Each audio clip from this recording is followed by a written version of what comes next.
ओम नमः शिवाय। जय श्री राम। प्रेम से बोलिए शनि महाराज की जय, हनुमान जी महाराज की जय। भक्तजनों, आज आप श्रवण करेंगे न्याय के देवता शनिदेव तथा हनुमान जी की बड़ी ही दुर्लभ कथा। पुराणों के अनुसार शनिदेव का एक नाम कृष्ण भी है। ये नाम स्वयं श्री कृष्ण भगवान ने शनिदेव को दिया था।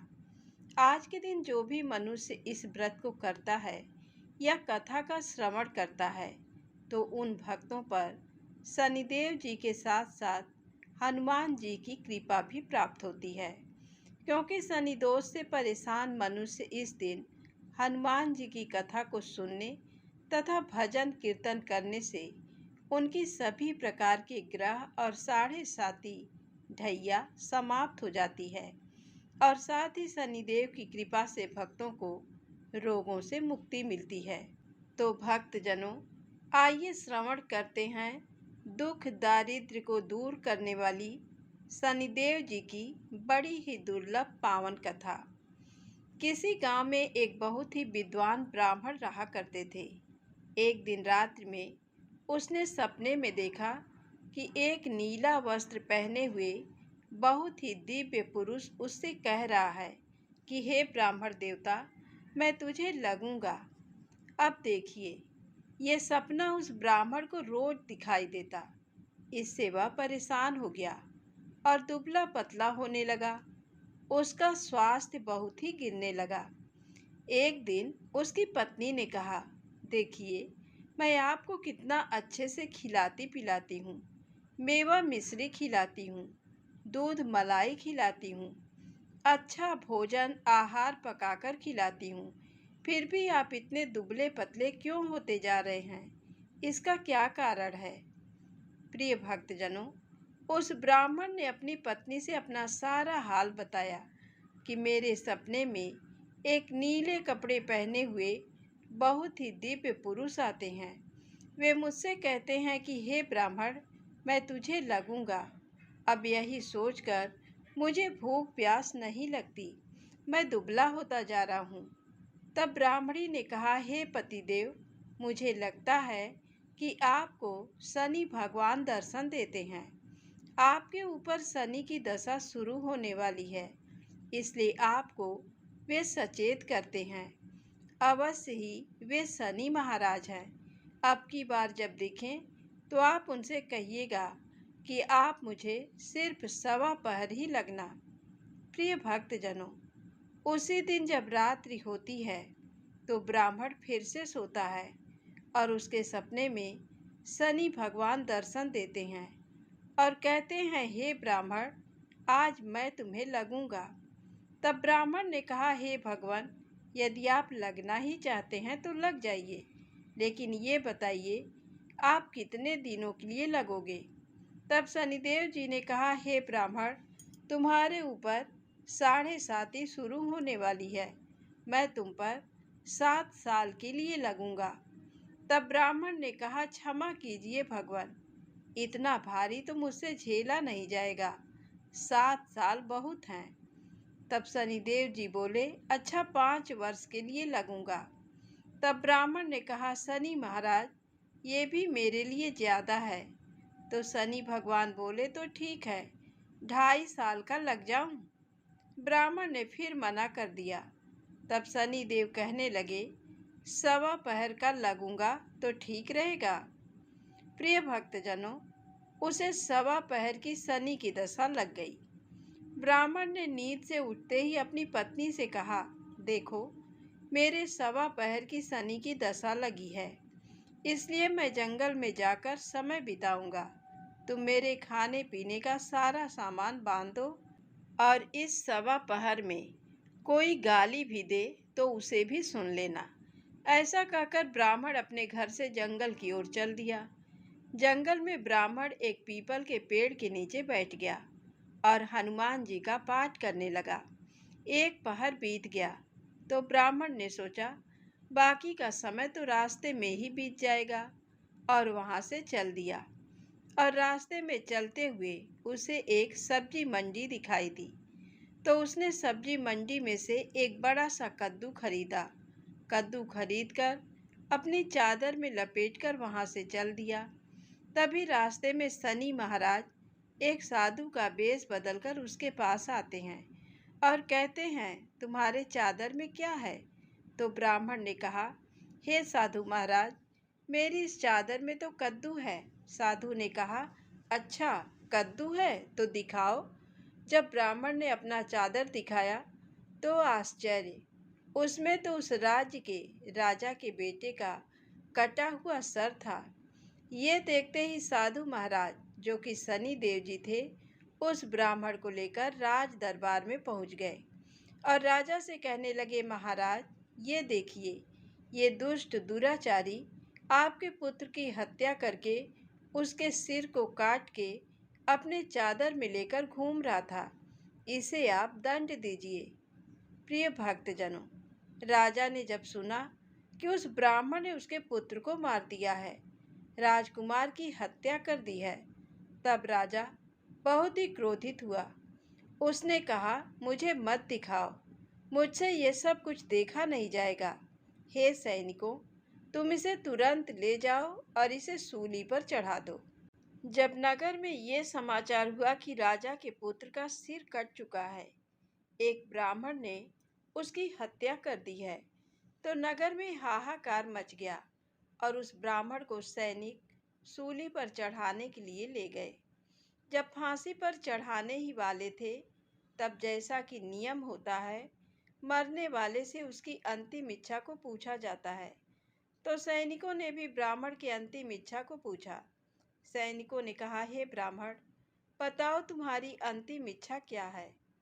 भक्तजनों, ब्राह्मण ने सोचा कि यदि किसी प्रकार कुछ समय के लिए फांसी रुक जाए तो शनि की दशा का 1.25 पूरा हो जाएगा। ये सोचकर उसने कहा, भाई, मैं बचपन से नित्य बालाजी की कथा कहता और सुनता आया हूँ। आज मरने से पहले अंतिम बार कथा कह लेने दो। अब क्या था? फांसी देने वाले सैनिकों ने उसकी आखिरी इच्छा पूर्ण होने तक फांसी को रोक दिया। कहानी कहते कहते 1.25 पूरा हो गया। शनि की दशा खत्म हो गई। अब इधर देखिए, राजा का जो पुत्र था, राजकुमार, वह जंगल से शिकार खेलकर वापस राजमहल में आ गया। राजमहल में राजकुमार को देखते ही राजा बड़ा ही प्रसन्न हुआ, लेकिन मन ही मन उसे डर भी लगा। यदि उस निर्दोष ब्राह्मण को फांसी चढ़ा दिया गया होगा तो ब्राह्मण हत्या का दोष लग जाएगा। अब क्या था? राजा ने 2 घुड़सवार को जल्दी से फांसी घर की तरफ दौड़ाया और ब्राह्मण को आदर सहित दरबार में आने का हुक्म दिया। ब्राह्मण राज दरबार में उपस्थित हुआ तो राजा ने क्षमा याचना मांगते हुए कहा कि आपके बगल में जो चादर है उसे खोलकर दिखाओ। राजा की आज्ञा के अनुसार ब्राह्मण ने चादर खोली तो उसमें कद्दू था।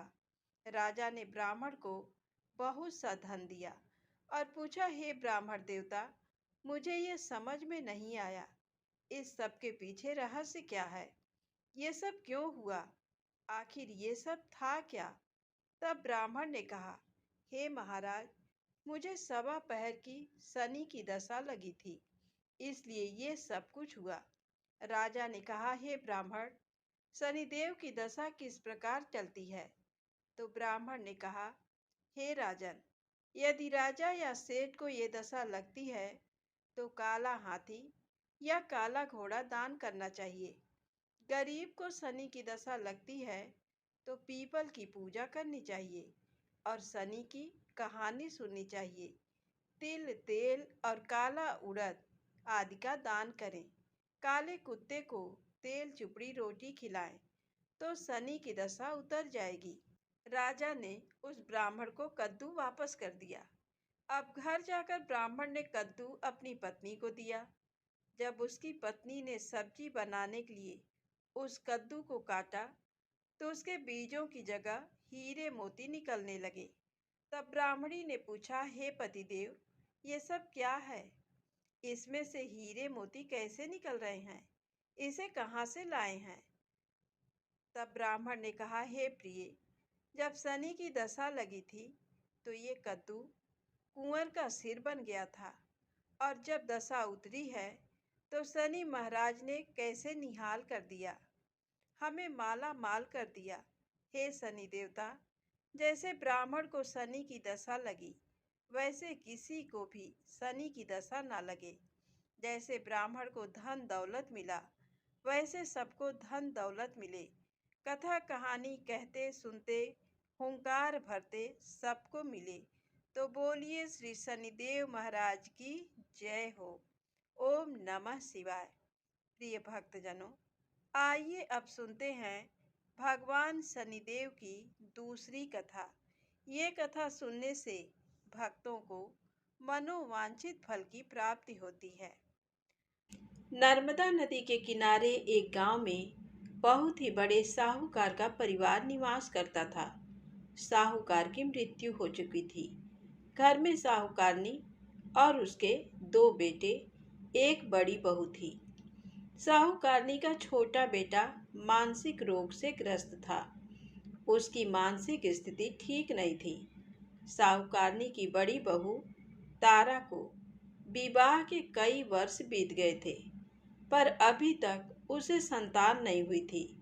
तारा को सदैव यही भय था कि कहीं उसके पति संतान पाने के लिए दूसरा विवाह ना कर लें। यदि उसके पति ने दूसरा विवाह कर लिया तो उसे सौतन का दुख सहना पड़ेगा। प्रिय भक्तजनों, इसी डर से तारा ने एक योजना बनाई और उसने अपने घर में काम करने वाली नौकरानी चंदा से अपने देवर चंदन का विवाह कराने के लिए अपनी सास साहूकारनी तथा अपने पति को मना लिया। चंदा स्वभाव से बड़ी ही दयालु तथा कृष्ण भक्त थी। वह बचपन से ही उसी साहूकार के घर में काम करती थी। उसका अपना कोई नहीं था। अब चंदा का विवाह मानसिक रोगी चंदन से करा दिया गया। कुछ साल बाद चंदा ने एक सुंदर पुत्र को जन्म भी दिया, किंतु चंदा की जेठानी तारा ने चंदा का बच्चा छीन लिया और उसे घर से धक्के मारकर बाहर निकाल दिया। और तारा ने अपने पति को भी अपने पक्ष में कर लिया।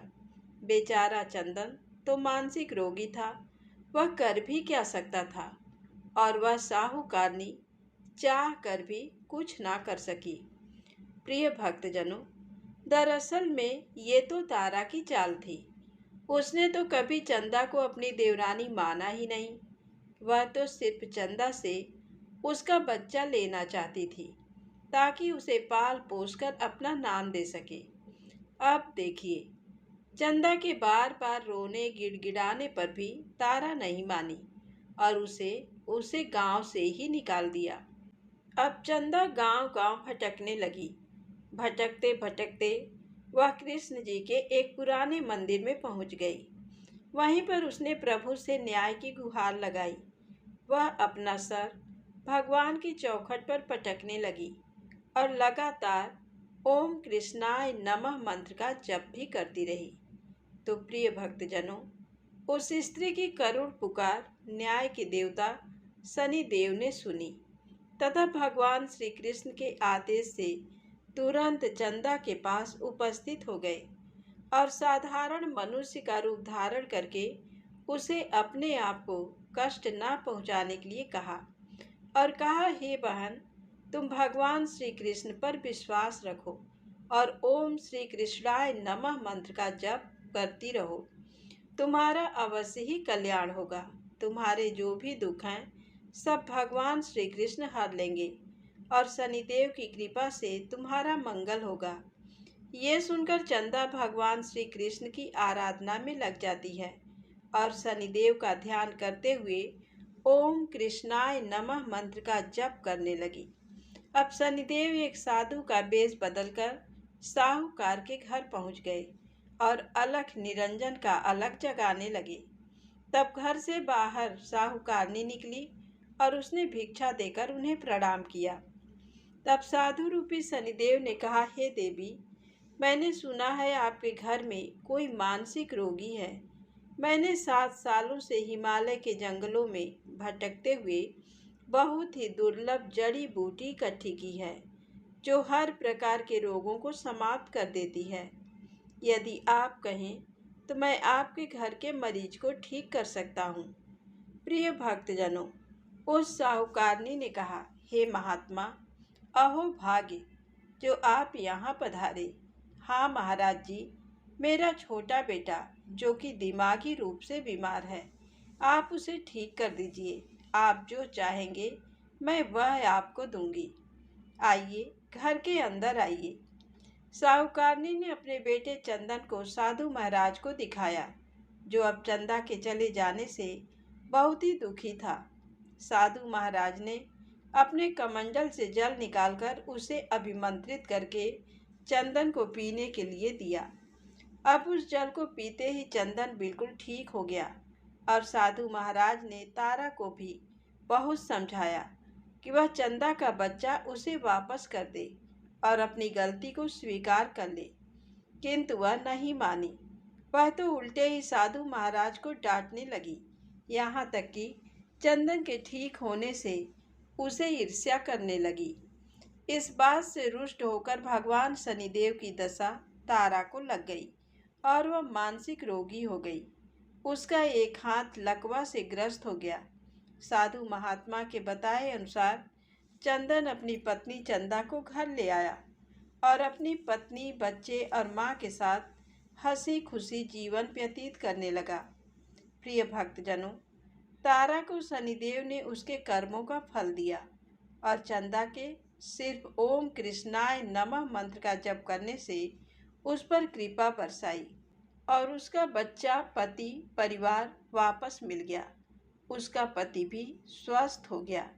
जय शनिदेव, जय जय शनिदेव। ओम नमः शिवाय। प्रिय भक्तजनों, साढ़े साती क्या होती है? इससे लोग क्यों डरते हैं? यह सही है कि साढ़े साती के समय व्यक्ति को कठिनाइयों और परेशानियों का सामना करना पड़ता है, किंतु इससे डरने और घबराने की कोई बात नहीं। इसमें कठिनाई और मुश्किल हालात जरूर आते हैं, परंतु इस समय व्यक्ति को कामयाबी भी मिलती है। बहुत से व्यक्ति साढ़े साती के प्रभाव से सफलता की ऊंचाइयों पर पहुंच जाते हैं। साढ़े साती व्यक्ति को कर्मशील बनाता है और उसे कर्म की ओर ले जाता है।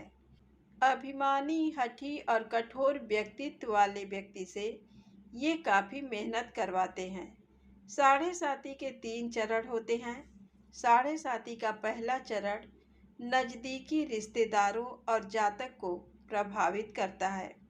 साढ़े साती का दूसरा चरण व्यापार और गृहस्थी को प्रभावित करता है। साढ़े साती का तीसरा चरण परिवार और स्वास्थ्य को प्रभावित करता है।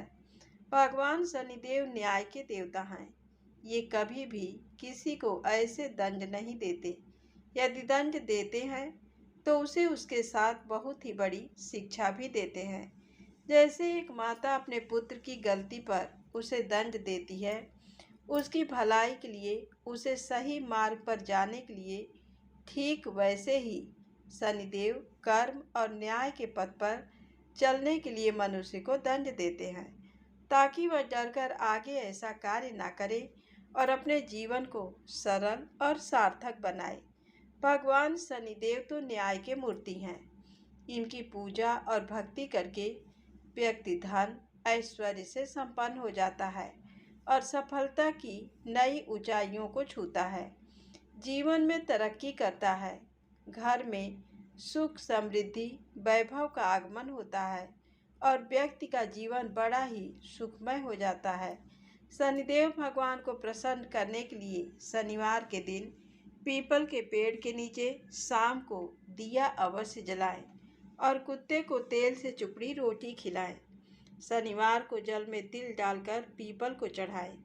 इससे शनिदेव अत्यंत प्रसन्न होते हैं और ओम कृष्णाय नमः महामंत्र का जप भी करें। तो बोलिए श्री शनिदेव महाराज की जय हो। अब सुनिए हनुमान जी की कथा। पौराणिक कथा के अनुसार बहुत समय पहले की बात है। एक साहूकारनी थी। उसका बेटा और बहू थे। पति की मृत्यु युवावस्था में ही हो गई थी और इस तरह उस साहूकारनी का रोज का नियम था, वह हनुमान जी के मंदिर में जाती और साथ में हलवा, पूरी और चूरमा बनाकर ले जाती और हनुमान जी से कहती, कांधे सोटो लाल लंगोटो, हनुमान जी खायो चूरमे और रोटी, मैंने तुम्हें दिया जवानी में, तुम मुझे देना बुढ़ापे में। अब क्या था, पूजा करने के बाद वह साहूकारनी अपने घर आई तो उसकी बहू बोली, सासू जी तुम चूरमा रोटी लेकर कहाँ जाती हो? वह साहूकारनी बोली, मैं बालाजी के मंदिर में जाती हूँ। तो बहू बोली, मंदिर में तो नहीं जाती हैं आप, हमें तो लगता है आप अपने खाने के लिए रोज चूरमा और हलवा बनाती हैं और चोरी चुपके जाकर कहीं खा लेती हैं। प्रिय भक्तजनों, सास अपनी बहू की बातें सुनती है तो भी कुछ नहीं बोलती और उसका मन बड़ा ही दुखी होता है और उसे ये दुख होता है कि वह भगवान की भक्ति करती है और उसकी बहू उसे चटोरी कह रही है। अब क्या था, दुख के मारे वह जाकर अपने कमरे में सो जाती है। सोते सोते 5 दिन हो गए। हनुमान जी सपने में आए और बोले, हे साहूकारनी, तूने तो जवानी में दिया है, मैं तुझे बुढ़ापे में देता हूँ। साहूकारनी बोली, हे हनुमान जी, आज तो आप मुझे खाने के लिए दे देंगे, लेकिन रोज कौन देगा? हनुमान जी बोले, हे साहूकारनी, मैं तुम्हें रोज दूंगा। अब क्या था, हनुमान जी की महिमा देखिए। उन्होंने साहूकारनी के लिए चूरमा, रोटी, हलवा, पूरी दिया। साहूकारनी चुपचाप चूरमा रोटी खा लेती है। इसी प्रकार 5-6 दिन बीतते हैं और धीरे धीरे बहू के घर में से अचानक अनाज इत्यादि खत्म होने लगते हैं। उसके पास कुछ नहीं रहता, सब चीज में घाटा पड़ गया। बहू ने सोचा, सास को 7 दिन हो गए हैं, मैंने तो उन्हें खाने को कुछ दिया भी नहीं, देखूं तो कैसी हैं। अब देखिए, बहू अपनी सास के कमरे में जाकर देखती है तो उसने क्या देखा कि उसकी सास तो अच्छी भली मोटी ताजी है।